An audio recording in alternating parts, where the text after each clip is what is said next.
Karix had been a xenobiologist for 73 cycles.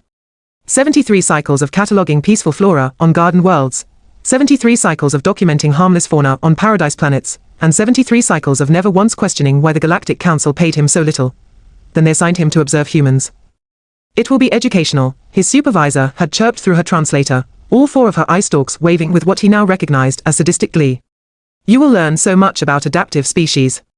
What Karix learned was that the universe had a sense of humor, and that sense of humor wanted him dead. The human compound sat on a planet designated as Class 12 Deathworld.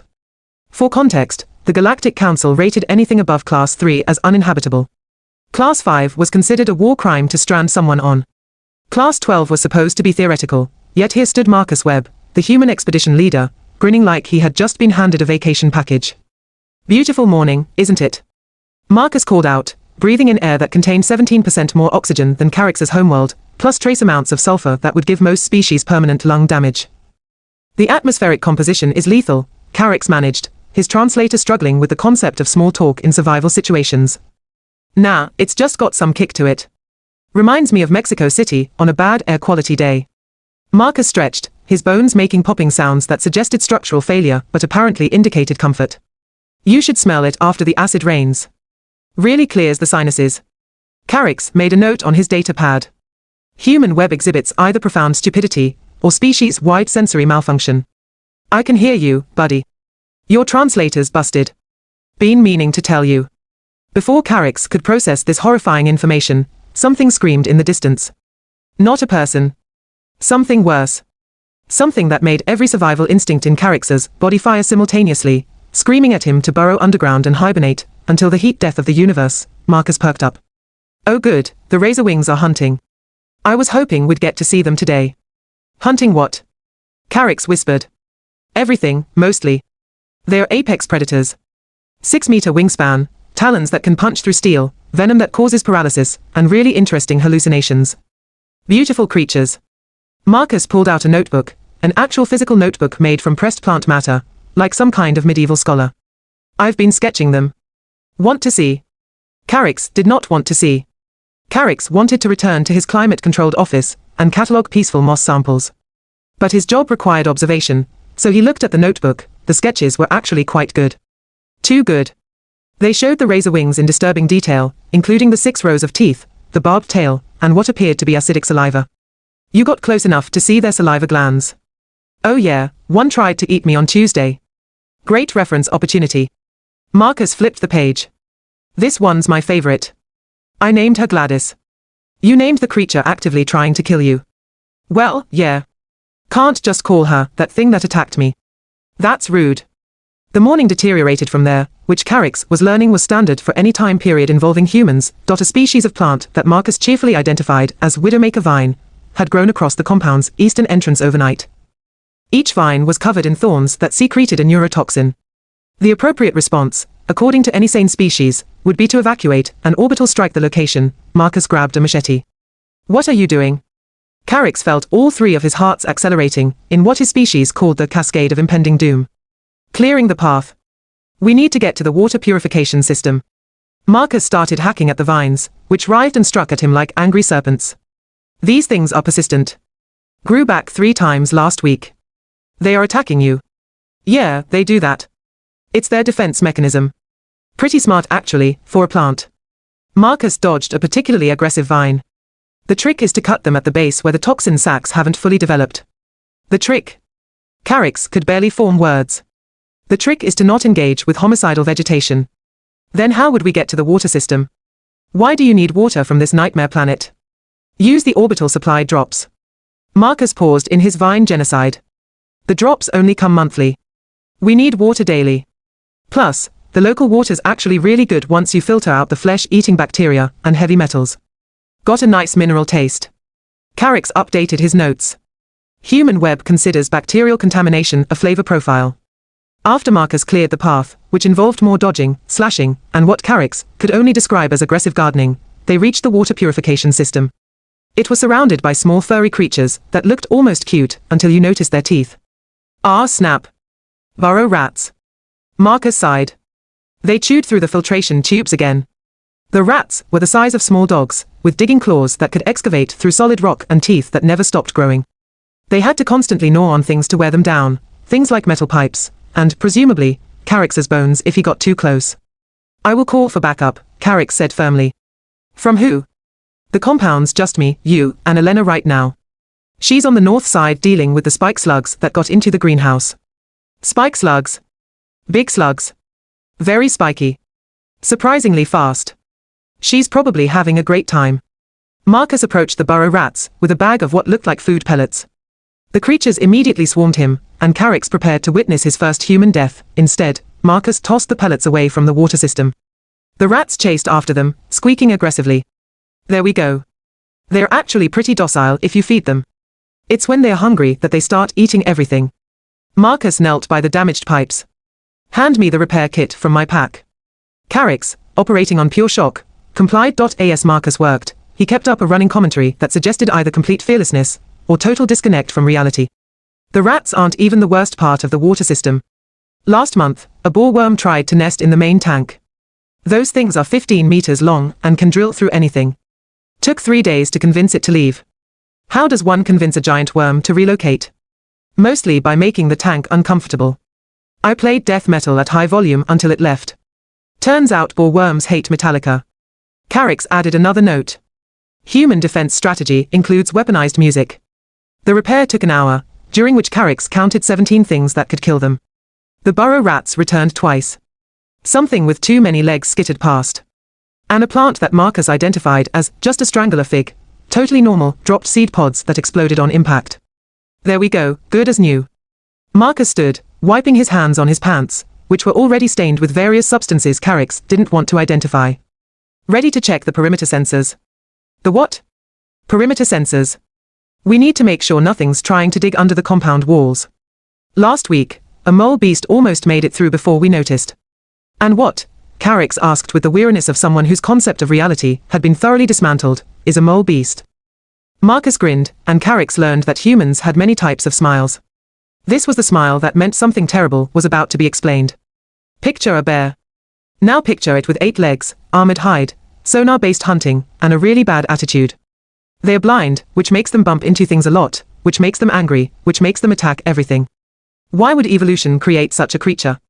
Same reason it created everything else on this planet. Because it could, and because it hates us. Marcus started walking toward the perimeter. Come on, the sensors are this way. Watch out for the snapper vines, they're different from the widowmaker vines. How are they different? These ones are carnivorous. Karix followed, updating his report with trembling appendages. Request immediate extraction. Human subject appears to have accepted death as lifestyle choice. Further observation may be hazardous to researcher sanity. The perimeter check revealed that something had indeed tried to dig under the walls. The tunnel was 3 meters wide. Yep, definitely a mole beast. Big one too. Marcus examined the tunnel with professional interest. We'll need to collapse this before it comes back tonight. They're nocturnal. It comes back. Oh yeah, they're persistent. Once they pick a target, they keep trying. It's kind of admirable actually. Marcus pulled out a device that looked like it had been assembled from spare parts and hope. This is a sonic disruptor. It'll cause a controlled cave-in. Designed it myself. You designed it. Had to. Turns out most Galactic Council tech doesn't work well on Class 12 planets. Something about the magnetic fields and atmospheric interference. So we improvise. The device activated with a sound that made Karix's hearing organs hurt. The tunnel collapsed with a satisfying rumble. That should hold it for tonight. Tomorrow, we'll set up better reinforcements. Marcus checked his watch, which was somehow still functioning despite everything. Speaking of which, it's almost lunchtime. Elena should have something ready. She's an amazing cook. They returned to the main compound building, which was the only structure that looked remotely safe, and even that was questionable given the claw marks on the walls. Inside, Elena Martinez was indeed cooking. The kitchen smelled like spices and something burning, which apparently was intentional. Hey boss, hey Karix. Elena waved with a knife that looked capable of field surgery. Hope you like spicy food. I'm making Deathworld chili. She calls it that as a joke, Marcus assured him. It's killed 3 people who couldn't handle capsaicin, Elena added cheerfully. Different 3 people on different occasions, to be clear. Karix stared at the pot of bubbling liquid that appeared to be actively hostile. You eat food that has a body count. Only if you're not adapted to it. For us it's just lunch. Elena stirred the pot, which hissed ominously. Besides, I went easy on it today. Only 15 types of peppers instead of my usual 20. Why would you need 15 types of pain-inducing plants in one meal? Flavor, dude. Complexity. Elena tasted the chili and nodded. Perfect. Hey Marcus, I used that flame moss from the Western Ridge. Turns out it makes great seasoning once you neutralize the combustible properties. The what properties? It's fine, Marcus said. We tested it thoroughly. Only had 2 small fires. Karix was beginning to understand why humans were classified as a potential galactic threat despite having barely achieved faster than light travel. It wasn't their technology. It was their complete inability to recognize danger. Or worse, their recognition of danger followed by enthusiastic engagement with it. Lunch was served in bowls that Elena warned were heat-resistant for a reason. Karix, having witnessed too much already today, politely declined and consumed his own species-appropriate nutrient paste. The humans ate with evident enjoyment, sweating profusely and occasionally pausing to drink water. Good batch, Marcus commented. Really opens up the sinuses. Thanks. I'm thinking of entering it in the colony cooking competition next month. Elena had seconds. If we survive that long. We'll survive, Marcus said confidently. We always do. The afternoon began with what Marcus called routine maintenance, and what Karix recognized as actively courting death. So the solar panels need cleaning, Marcus explained, gesturing to the roof where approximately 40 panels were covered in a substance that looked disturbingly organic. That gunk reduces efficiency by 60%. What is the substance? Spray from the acid spitters. They're like snails but the size of basketballs, and they projectile vomit corrosive mucus when threatened. Which is always, because they are basically just angry chemistry sets with shells. Elena joined them, carrying what appeared to be protective suits that had seen better days. Multiple better days. Possibly better years. Suiting up time. She tossed one to Karix, who caught it with 2 of his forearms while the other 2 recoiled in horror. This has holes. Battle scars. Adds character. Elena pulled hers on with practiced efficiency. Don't worry, the acid only burns through the outer layer. Probably. Well, definitely the outer layer. The inner layer is more of a situation-dependent thing. Karix examined the suit more closely and found what appeared to be repair patches over repair patches, creating an archaeological record of near-death experiences. How many times has this suit saved your life? Stopped counting after 30. Elena checked her helmet seal. Hey Marcus, remember when that spitter got me right in the faceplate and the acid started eating through? That was a Tuesday, right? Marcus was already climbing the ladder to the roof. No, Thursday. Tuesday was when the Razorwing tried to carry you off. Oh right, Gladys. She's gotten bold lately. They ascended to the roof, which offered a spectacular view of the surrounding landscape. Spectacular in the way that natural disasters and war zones are spectacular. Beautiful and absolutely lethal. To the north, a forest of crystalline trees that hummed with subsonic frequencies capable of liquefying internal organs. To the east, a desert where the sand was actually microscopic insects that could strip flesh from bone in minutes. To the south, a swamp that bubbled with methane and hosted creatures that made Earth's prehistoric monsters look like house pets. And to the west, mountains that regularly vomited magma, because of course they did. Gorgeous, right? Marcus breathed, and he genuinely meant it.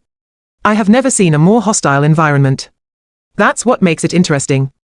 Back on Earth, we've got nature pretty much figured out. Here, every day is a surprise. Marcus started scraping the acid residue off the panels with a tool that squeaked alarmingly. Like, yesterday I found a new species of beetle. It was trying to burrow into my boot, but still, new species. You sound excited about footwear invasion. Discovery is discovery, buddy. As they worked, Elena kept up a running commentary about compound life that made Karix question every decision that had led him to this moment. So last week, we had a vine creeper get into the storage room. Those things are semi-intelligent, which means they are smart enough to open doors, but not smart enough to understand why we don't want them eating our supplies. She scrubbed at a particularly stubborn patch of acid gunk. Took us 3 hours to lure it out with fermented fruit. You intoxicated an invasive plant species. It worked, didn't it? Plus it was hilarious watching it stumble around. Plants aren't meant to be drunk. Elena paused, considering. Actually, maybe they are on this planet. Everything else is weird. A shadow passed overhead, large enough to block the sun for several seconds. Sky Leviathan, Marcus said casually, not looking up from his work. They migrate this time of year. Karix looked up and immediately regretted it. The creature was the size of a small spacecraft, with wings that seemed to defy physics and a mouth that could swallow the entire compound. Should we not take cover? Nah, they only eat clouds and the occasional flock of razorwings. We're too small to bother with.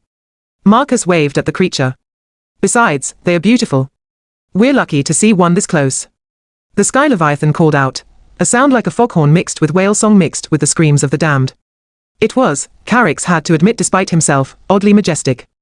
I got some great photos last time one flew over, Elena added. Sent them to my mom. She said it looked photoshopped. Was her assessment incorrect? No, she just doesn't believe this planet is real. Thinks I'm working on a garden world and pranking the family. Elena laughed. Wait till I show her the spike slug scars. They finished cleaning the panels as the afternoon heat intensified to what Karix's suit registered as extreme danger zone. The humans didn't seem to notice, though their suits had cooling systems that worked overtime. All right, panels are clean. Next up, we need to check the communications array. Marcus pointed to a tower that extended another 20 meters above the roof. Something's been interfering with the signal. Let me guess, Karix said, his translator adding a tone of resignation it had learned from repeated exposure to human logic. Another creature. Actually, we think it's the lightning birds. They like to nest in high places and they conduct electricity naturally. Plays hell with our equipment, but they're protected by galactic conservation law so we can't relocate them. How does a bird conduct electricity? Very carefully, Elena said, then laughed at her own joke. No, seriously, their feathers have metallic properties. During storms, they basically become living lightning rods. It's incredible to watch from a safe distance. And the safe distance is? We're still figuring that out experimentally. The climb up the communications tower was harrowing. The rungs were slippery with condensation, and something else Karix didn't want to identify. Halfway up, something with too many eyes watched them from a crevice in the tower structure. Don't mind the crevice dwellers, Marcus called down. They are harmless unless you stick your hand in their home. What happens if one does that? Remember the neurotoxin discussion from this morning? Similar situation, but with more screaming. At the top, they found not lightning birds, but something worse. A nest of what Marcus identified as thread spinners, spider analogues the size of dinner plates that wove webs strong enough to catch small aircraft. Wrong species entirely. Marcus examined the nest with scientific interest, while Karix tried not to fall off the tower in panic. These shouldn't be up here. They usually stay in the forest canopy. One of the thread spinners emerged from the nest, its multiple eyes reflecting the afternoon sun like malevolent gems. It was, objectively speaking, the most terrifying thing Karix had seen all day, which was truly saying something. Easy there, friend. Marcus held up a hand in what was presumably meant to be a calming gesture. We're not here to hurt you. Just need to fix our antenna. It is a spider. A giant, potentially venomous spider. It does not understand negotiation. You'd be surprised. Animals are smarter than people give them credit for. Marcus slowly reached past the spider to access the communications panel.